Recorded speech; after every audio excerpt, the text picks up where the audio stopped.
आने वाले किसी एक लेक्चर में हम करेंगे, लेकिन अभी थोड़ा सा प्रैक्टिकल कर लें हम।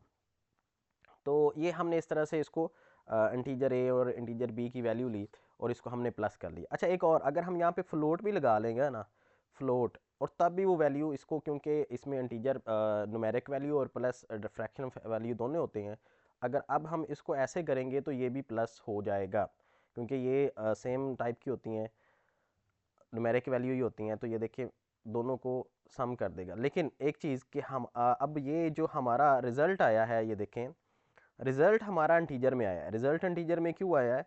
क्योंकि हमने जो सम एस है वो इंटीजर में लिया है, तो इसीलिए वो रिज़ल्ट भी 134 आया है, इसके साथ ये नहीं आया। तो अगर हम इसको फ्लोट कर दें, ये फ्लोट कर दें, तो अब हमारा रिज़ल्ट फ्रैक्शनल पॉइंट में आएगा, डेसिमल पॉइंट में आएगा। क्यों?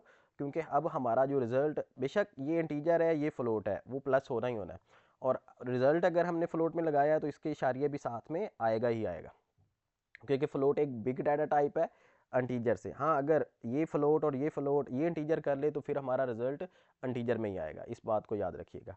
और अगर इसी तरह से अगर हम करैक्टर और स्ट्रिंग को प्लस करें तो वो वैसे प्लस तो नहीं होते, लेकिन साथ ऐड हो जाते हैं। तो इसी वजह से हमने कहा कि जो डाटा टाइप है, डाटा टाइप से ये भी डाटा टाइप, ये भी कंपाइलर को बताती है कि इसमें किस टाइप के ऑपरेशन परफॉर्म हो सकते हैं, क्या क्या इस पर हो सकता है। इसी तरह से अगर हमने माइनस करवाना है तो यहाँ पे जस्ट माइनस कर लिख देंगे और हम कंपाइल करेंगे और हमारे पास वो वैल्यू माइनस होके आ जाएगी। और इसी तरह से अगर मल्टीप्लाई करेंगे तो मल्टीप्लाई के लिए स्टैरिक इस्तेमाल होता है, तो स्टैरिक और प्लस करेंगे, यहाँ पे चेंज कर देंगे कि जी प्रोडक्ट है, और कंपाइल करेंगे। कंपाइल करके हम इसको रन करने की कोशिश करेंगे, तो ये देखिए product of A and B, ये हमारा वैल्यू आ गई जो भी। और इसी तरह डिवाइड करेंगे तो डिवाइड के लिए हमारा क्या इस्तेमाल होता है, ये फॉरवर्ड स्लैश इस्तेमाल हो सकती है, ए को बी पे डिवाइड कर देंगे, ठीक है। तो ये एक बेसिक सा हमारे पास क्या है, ये छोटी वैल्यू ऊपर आ गई, बड़ी वैल्यू, इसको रिवर्स भी कर सकते हैं। बेसिक सा एक है हमारी कैलकुलेशन।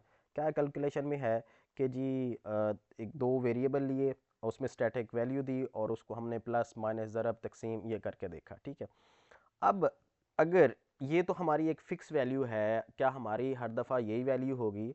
अगर हमने यूज़र से वैल्यू लेनी हो तो फिर हम क्या करेंगे? देखें, हाँ, जब हमने ये इनपुट आउटपुट स्ट्रीम यही इनपुट और आउटपुट के लिए ही इसको मैनेज करती है। तो अगर हमने यूज़र से वैल्यू लेनी हो तो हम उसको थोड़ा सा अलग तरह से करेंगे। हम क्या करेंगे, हम उसको हम क्या करेंगे, हम अलग से वेरिएबल डिक्लेयर करेंगे। एक चीज़ और, अगर हम data type and variable name जैसे ये है तो इसको हम वेरिएबल डिक्लेरेशन कहेंगे। ये वेरिएबल वेरिएबल डिक्लेरेशन होगा। डिक्लेरेशन मतलब कि हमने वेरिएबल डिक्लेयर किया है, ठीक है। और अगर हम ये जो मैंने डबल कोट्स लगाया, सॉरी डबल फॉरवर्ड स्लैश लगाई है, ये कमेंट है। कमेंट क्या करता है, कंपाइलर कमेंट को इग्नोर करता है। आप उसमें बेशक प्रोग्राम लिख लें, बेशक आप अपनी कोई राय दे लें, बेशक डेवलपर के बारे में लिख दें, जो कुछ भी लिखें कंपाइलर उसको इग्नोर करेगा, कंपाइल नहीं करेगा। वो उसको बिल्कुल ही कहेगा कि जी इट्स ओके, ये देखें, तो वो कुछ भी इधर नहीं आया। तो इस तरह से हम क्या करते हैं, हम इसको क्या करते हैं, कंपाइल करते हैं और कमेंट सेक्शन लिख लेते हैं। हमने उसके साथ में डिफाइन कर लिया। अगर हम डाटा टाइप वेरिएबल नेम और अगर उसको कोई वैल्यू भी असाइन कर दें, लाइक एज ये, तो फिर ये वेरिएबल इनिशियलाइजेशन हो जाती है कि वेरिएबल बनाया और बना के उसको इनिशियलाइजेशन हो जाती है, ठीक है। अगर डाटा टाइप और variable name declaration, data type variable name और प्लस वैल्यू असाइन हो जाए तो वेरिएबल इनिशियलाइजेशन। अच्छा, अब हमने वैल्यू यहाँ पे नहीं देनी। हमने कहा अगर हम यूज़र से डायनामिक वैल्यू लें, यूज़र खुद वैल्यू दे। अब देखें, जब भी हम कैलकुलेटर बनाते हैं या कैलकुलेटर को यूज़ करते हैं तो उसमें जो वैल्यू होती है वो ऑटोमेटिकली हम खुद, हर यूज़र अपनी मर्ज़ी से दे रहा होता है।